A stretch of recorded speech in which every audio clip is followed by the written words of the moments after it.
Greetings, welcome back to Black Bear News, where we are discussing climate change, abrupt climate change, and things adjacent. Thank you all for your comments and discussion on the last video. I'm trying to get back into, we should get, I don't know, I don't care about irons, so I never iron my clothes. I'm trying to get back into the daytime uploads, so this will be coming out a little bit earlier today. Also, guys, as far as sticker requests go, I think I'm at the limit. I haven't really counted how many. I got a lot of sticker requests over the last day or two, and I don't know how many I have left. I don't know how many I have left. What am I trying to say? What am I trying to say? As opposed to how many requests I have. Brain freeze right there. So hold off on any more sticker requests right now. I gotta like count up all the requests and count up how many stickers I have and mail out. Hopefully everybody will get a sticker, but I think I'm at limit. So right now, obviously the big news is that Michael Cohen is testifying. Congress, lots of kabuki theater, dog and pony show. Who knows what the upshot of this will be? And there's three different spins, if you care. There's the the mainstream Democratic or liberal spin. There's all the people like, oh my God, yeah, Cohen, Trump's going down. Here we go. Which is, it is what it is, but it's slightly laughable because we hear this every single week. Every single week a new story comes out, and every single week everybody's just like, just going nuts on the internet. Oh, this is it. This is when Trump goes down, and it never happened. You would think that people might temper their excitement just a little bit. And then you have the Republican side, which is, F Cohen, lying, and whatever. They're all liars too. So, that's ridiculous. And then you have the progressive side. So, the progressives are a little more, are trying to figure out what the truth is outside of, what I gather to be the new progressive mentality or outlook is that you're trying to find out what's actually going on outside of the spin, the mainstream liberal media spin and the mainstream, conservative media spin. And that, so I'm seeing three different views on this whole thing on Twitter. I don't know if anybody cares. I'm not really going to talk that long about it.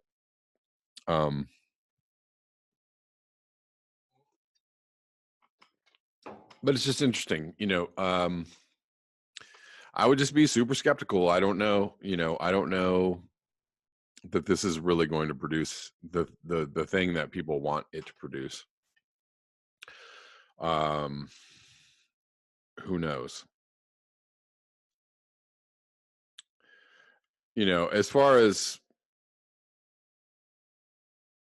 getting Trump out of office or at least dirtying his name and his actions enough to keep him from being reelected. Hopefully that's the upshot of this. Hopefully that's the upshot of this. Hopefully it's not bolstering his, I don't know, his agenda or his credibility. I don't think that it is. So,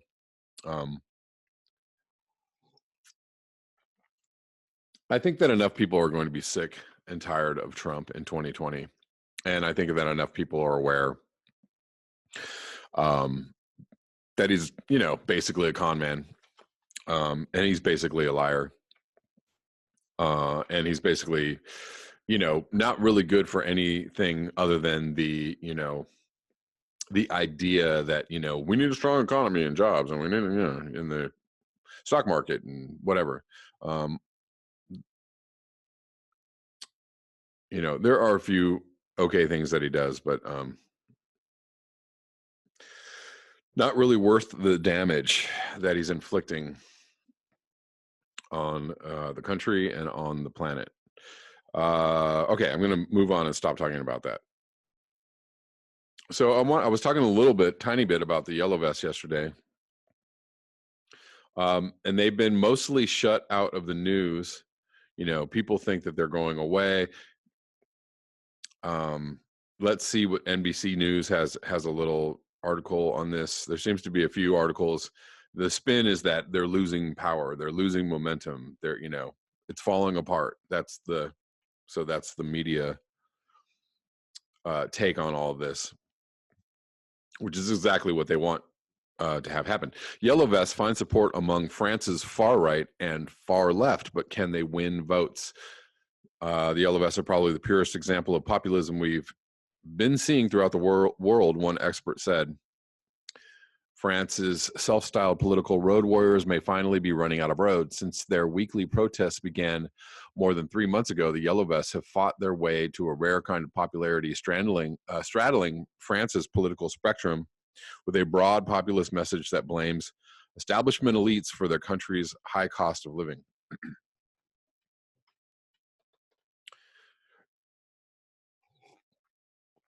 I'd like to stop and just say it's funny, you know, the word populism and populist seems to be thrown around a lot.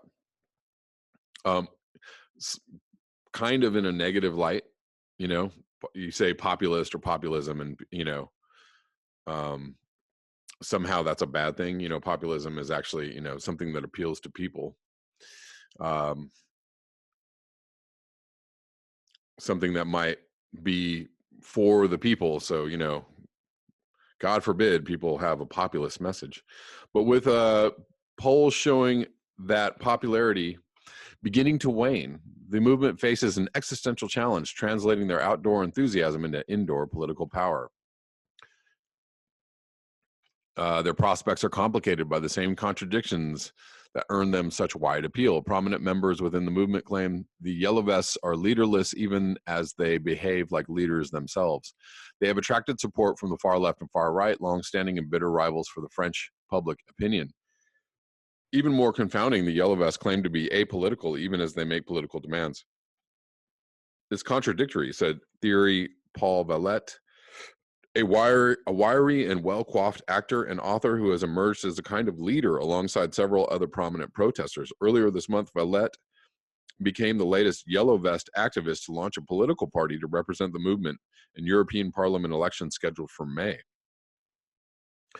In a sense, it's against a political system, he says, but also starting an under-the-radar political movement.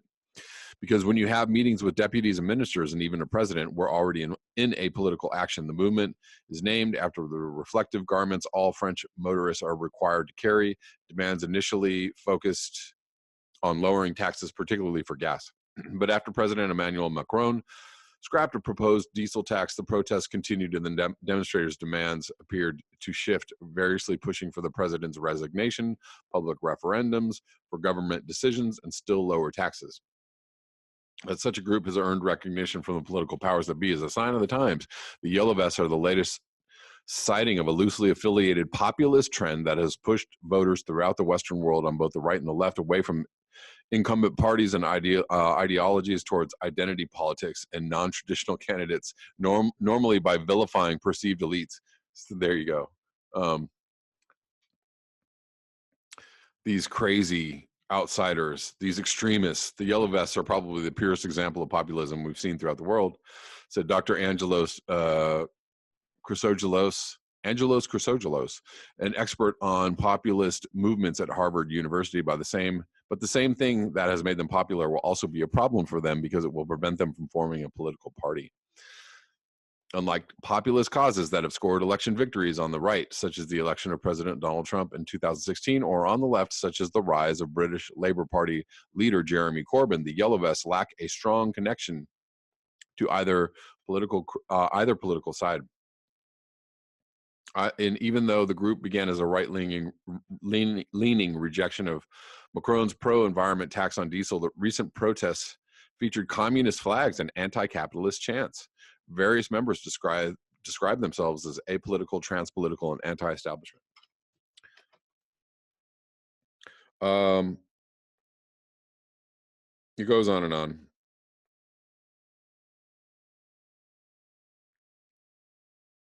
They're just basically saying, "Oh yeah, they're gonna go away. Let's hope they go away." Uh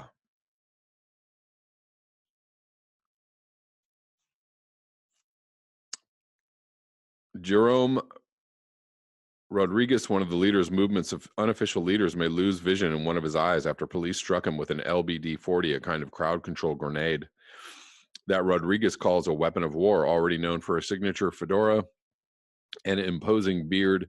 Rodriguez's wound has made him into a kind of a social media martyr among protesters, but Rodriguez, like his cohorts, has his own unique version of the movement's political agenda. Rodriguez says the Yellow Vests demand three basic goals: lowering taxes, reorganizing France's political system so that democracy is more direct, and granting fewer privileges for those in government, such as official vehicles and funerals paid by the state. Yeah, those are decent requests. Why not? Um, those requests would be uh, probably beneficial in a lot of countries, especially this one. Well, the fact that they're apolitical or don't have any, specific agenda or goals might make it difficult for them to actually get anything done. I mean, you really need to have some kind of map, although when I think about this, when I read this, I think about the story of the Mexican town that kicked out all the politicians and the corporations and the police, and they seem to be, as far as I know, doing much better. Um, so maybe, maybe that's an agenda in itself, right? Just, you know, get the politicians out of the way, so that the people can actually govern. I don't know. I do know that we need to have uh, some kind of plan, some kind of way forward. Obviously, if you're just, I'm not necessarily a fan of just breaking shit. If there's a reason to break shit, um, sure, but like I don't know that that's really helpful, and I think that's kind of just like randomly chaotic. That's just my opinion. I don't know. You might have a different opinion on this. Uh, as for climate change, or as for really taking the power away from the elites, or trying to find a way forward for people to live more in a more just society, you really do have to have a plan. You have to have demands, and you have to have a way forward. um, I don't know. That's just me. um, it's going to be interesting to see where this goes. I think that they have the elite scared, and they have, obviously the president scared, and they have people going like, what do we do? How do we react to this? Um, and how do you react to this? Because, as human history has shown, revolutions kind of bring about more of the same. Meet the new boss, same as the old boss. Um, the oppressed become the oppressors. You have revolutions that bring about, um, by and large, people doing the same thing that the people before them did. Not in every case, though. Some revolutions actually do bring power to the people. Actually, Chavistas are a great example of that. The Cuban Revolution is a great example of that. Are they faulty? Sure. But do people have more power and more rights and more, um, more goods and services, for their happiness? Yeah, that's actually what's happening. Cuba is a great example of a truly communist country that works, that is not like super totalitarian, and we're just, you know, everybody's living in, little black holes. That's not what Cuba is. Cuba has a great healthcare system. They grow all their own food. They, they're a really good example of, a vibrant communist economy, a vibrant communist country. Um, but we might look at them and say they look poor. Where's all the stuff? Anyways, I'm going to move on. It took a really long time to talk about all that. I'm going to move on to something interesting. And this is actually a video, but I'm going to read the transcript, and it's really long. But somebody linked this in the comment section. So I want to kind of I'm going to skim through this. This is from September 10th, 2018. This is the Secretary General's remarks on climate change. It starts, "Dear friends of planet Earth, thank you for coming to the UN headquarters today. I've asked you here to sound the alarm. Climate change is the defining issue of our time, and we are at a defining moment. We face a direct existential threat. Climate change is moving faster than we are, and its speed has provoked a sonic boom, SOS, across our world. If we do not change course by 2020, that's next year, we risk missing the point where we could avoid runaway climate change." A lot of people think that the point where we could avoid runaway climate change was, like 1980 or even 1990 or even 2000, but we, are past that, of course.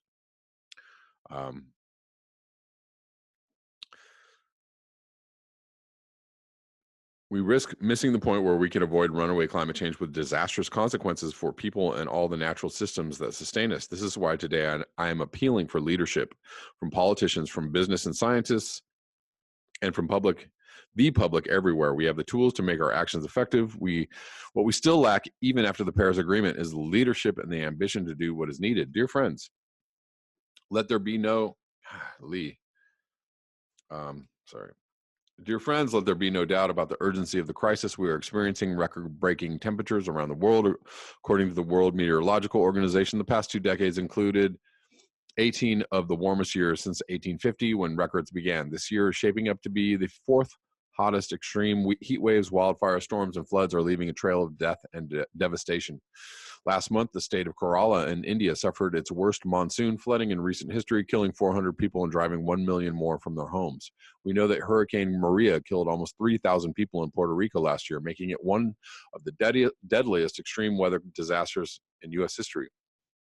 Many of those people died in the months after the storm because they lacked access to electricity, clean water, and proper health care due to the hurricane. What makes all of this even more disturbing is that we were warned. Scientists have been telling us for decades, over and over again. Far too many leaders have refused to listen. Far too few have acted with the vision the science demands. We see the results. In some situations, they are approaching scientists' worst case scenarios.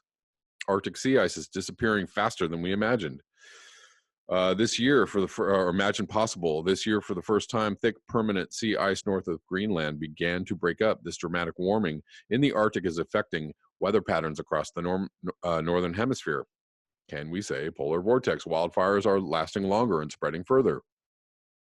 Some of these blazes are so big that they send soot and ash around the world, blackening glaciers and ice caps and making them melt even faster. Oceans are becoming more acidic, threatening the foundation of the food chains that sustain life.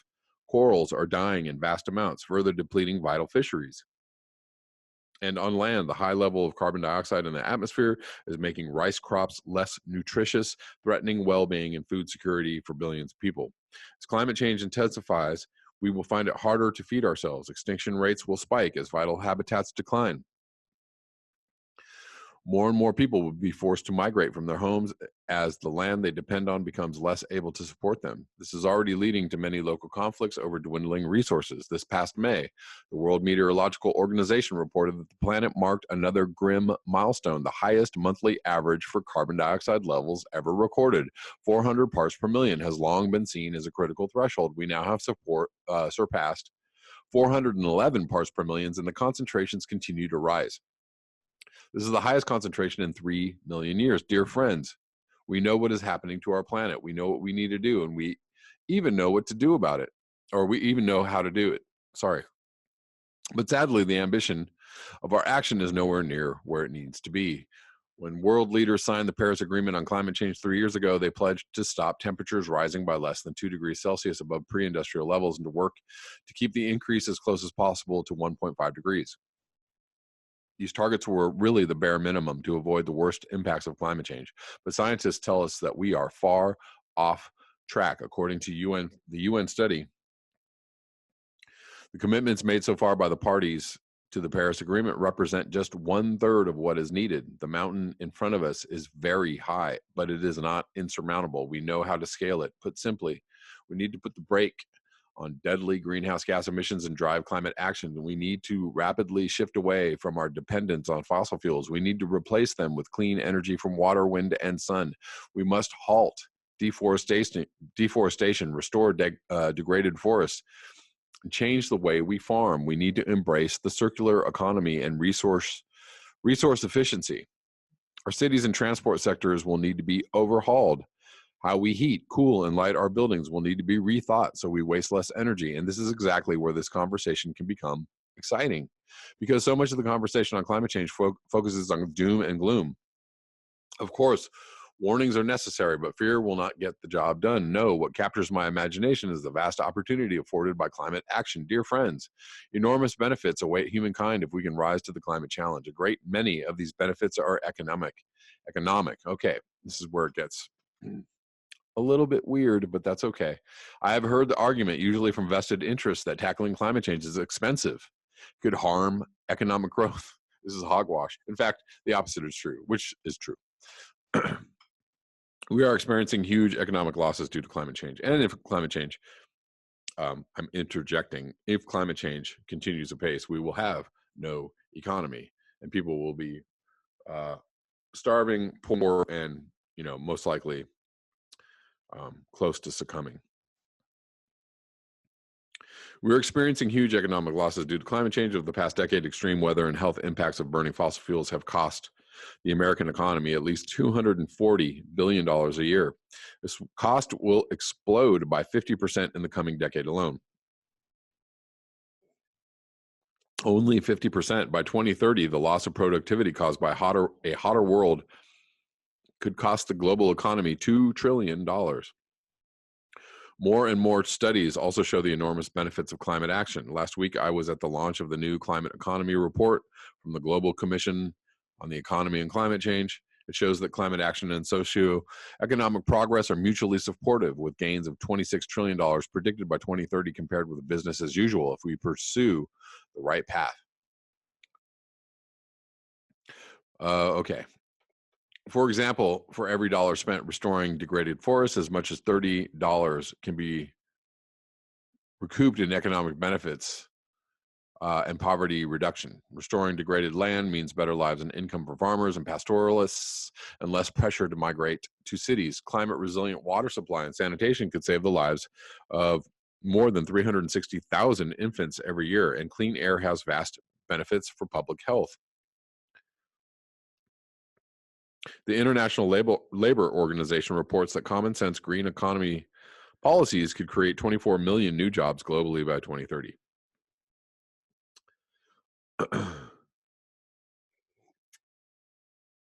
What are those jobs going to be doing, though? That's the question. Hopefully not doing jobs that are destroying the climate, or destroying the environment. In China and the United States, new renewable energy jobs now outstrip those created in the oil and gas industries. And in Bangladesh, the installation of more than 4 million solar home systems has created more than 115,000 jobs and saved rural households over $400 million in polluting fuels. All right. So mostly this is about, yay, we can have economic growth and fight climate change too. That's actually where it goes off the rails, because we can't. We have to have economic degrowth in order to fight climate change. That's the only real way to do it. But, this is from, the Secretary General of the United Nations. Clearly, they are aware. Talking about making huge changes in 2020.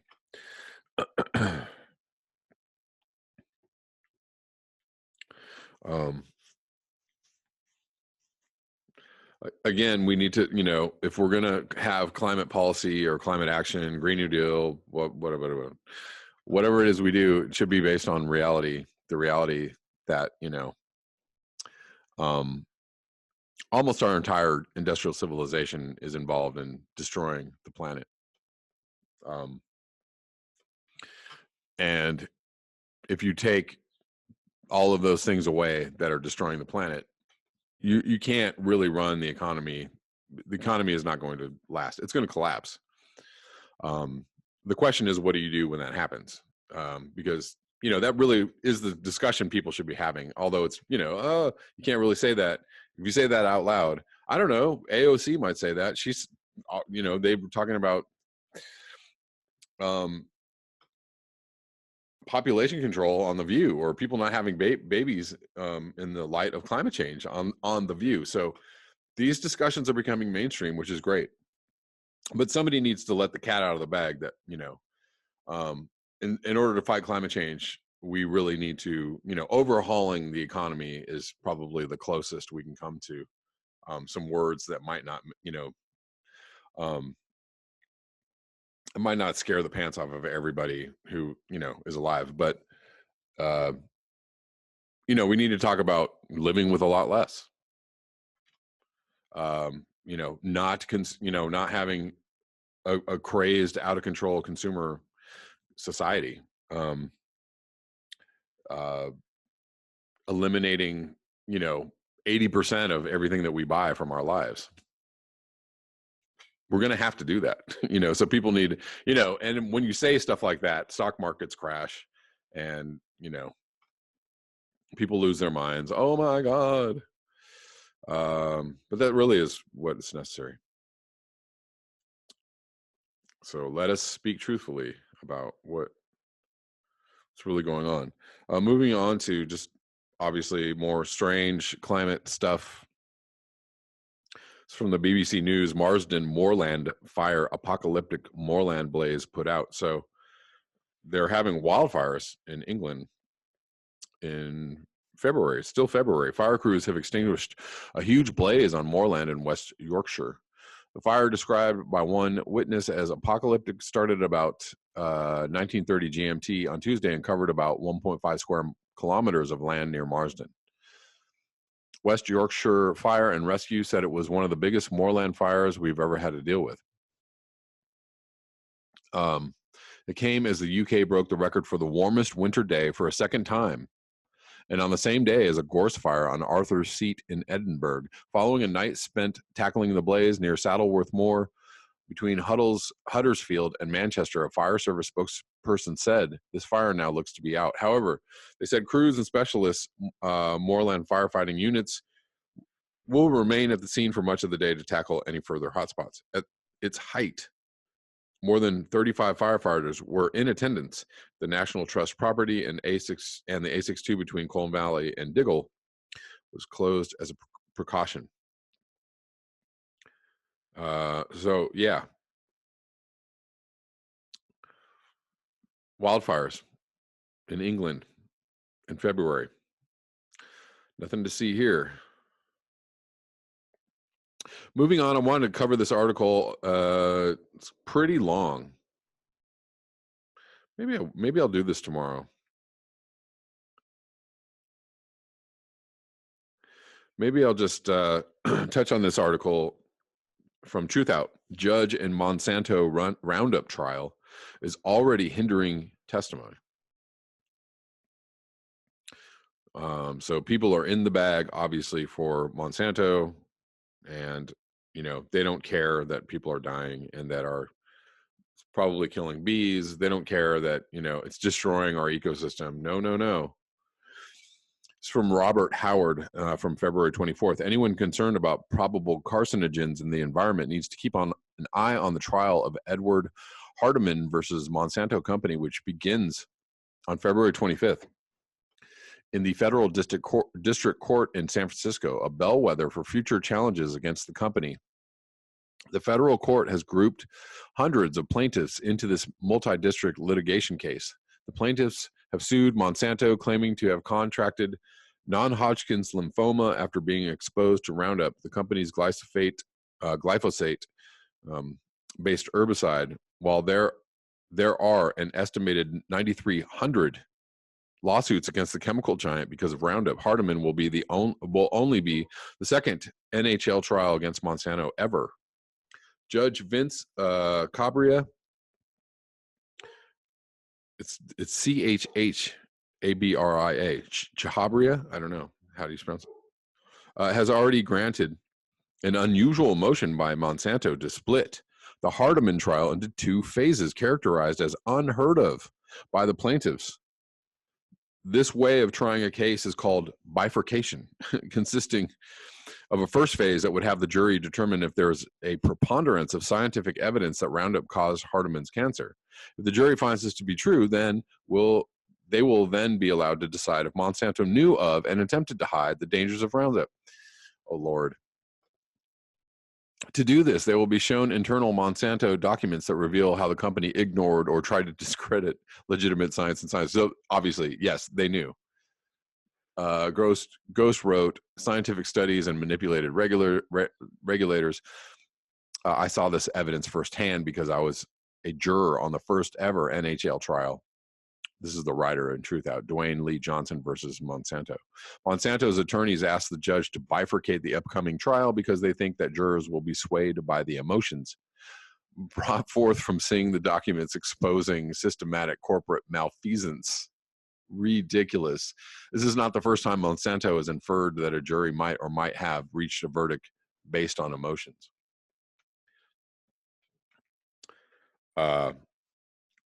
But those emotions might be based on fact. So what they're actually trying to say is they don't want the facts to come out. After the historic $289 million award to the plaintiff, Dwayne Lee Johnson versus Monsanto, on August 10th, 2018, that was just a couple months ago, defense attorneys asked Superior Court Judge Suzanne Bolanos to toss the jury's nearly unanimous verdict, claiming in part that they were inflamed by some of the rhetoric in the plaintiff's closing argument. These little snowflake jackoffs, disgusting excuses for human beings, disgusting piece of shit human beings. Regardless,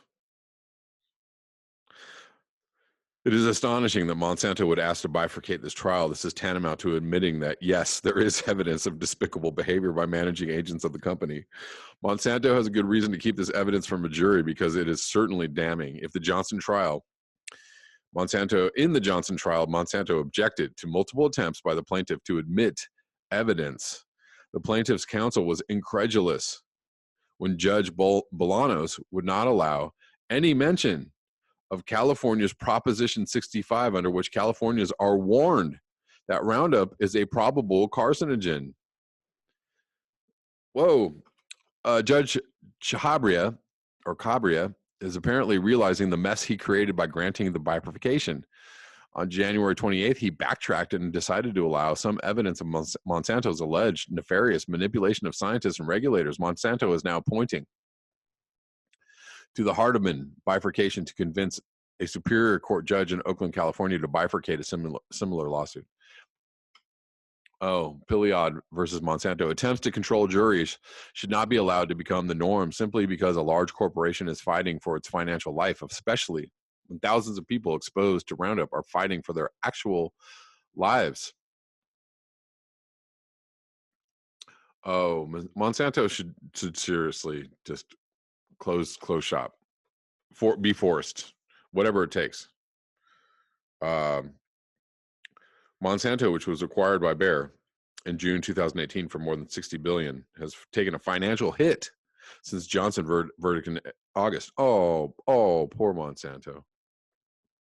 You piece of crap, disgusting excuses for anything. That kind of money or the loss of it exerts influence. Think corporate lobbyists. But billions of pounds of Roundup have been sprayed on farms, next to roadways, in public parks, in lakes, in forests, and around residences over the last 40 years. The use of the herbicide continued even after it was classified as a probable carcinogen by the World Health Organization in March 2015. These facts should push back against the influence. It is fair to wonder what we can do to see that justice is served.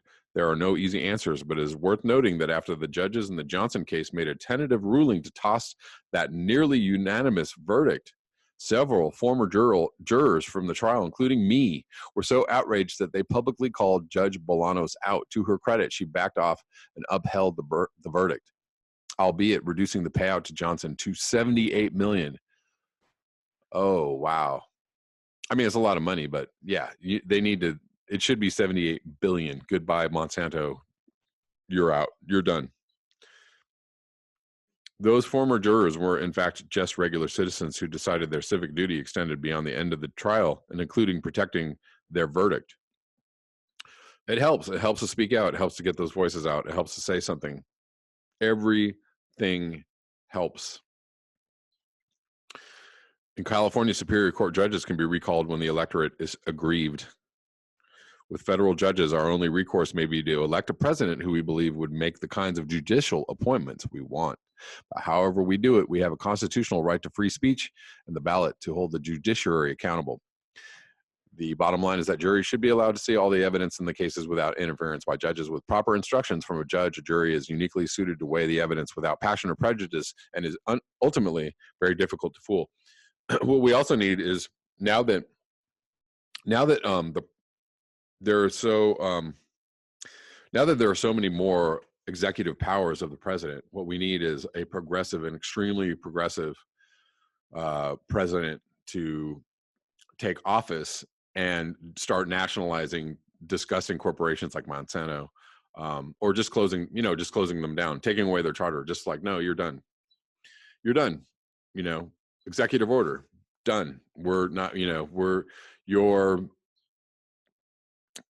destroying the earth, you're destroying the habitat, you're destroying people, you're killing people, you're whatever it is that they need to conjure up. Obviously there's lots of legal intricacies and all of that, but I'm just saying the executive branch now has a lot of power due to the last four terms of president, especially since 9/11. Executive branch has gained a concerning amount of power. But just as Siri, I don't want to talk to you. Just as it was brought up when Trump brought up, creating a national emergency, somebody immediately was like, oh, what if a Democrat president gets in and declares climate change a national emergency? And there you go. Whatever it takes, declare a national emergency, executive orders, whatever. You're going to have to, you might list companies that are extreme polluters or extreme, whatever it might be, extreme problem companies that are doing a lot of damage to the environment, and there's no need for them to keep going. And you can nationalize the oil industry, you can nationalize all kinds of industries, and then you can do whatever you want with them. You can close their doors, you can retool them, you can make them, you can bring their purpose way down, you can whatever. Those are just ideas. I'm just spitballing, whatever. I also think that, we obviously need, the next president needs to understand and to say that climate change is the number one problem facing the country and the planet today, and everything from that statement, everything needs to proceed from that statement.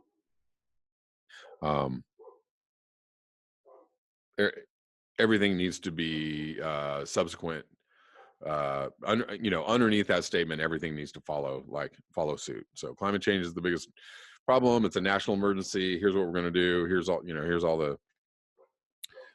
order of business. Is that going to happen? I'll put the likelihood at 1%. But who knows? There's a 1% chance it might happen in my mind. Anyways, that's all I have for you today. Thank you so much for your eyes, your ears, and your conscience. If you would like to support this channel, you can do so at the links below. Until next time,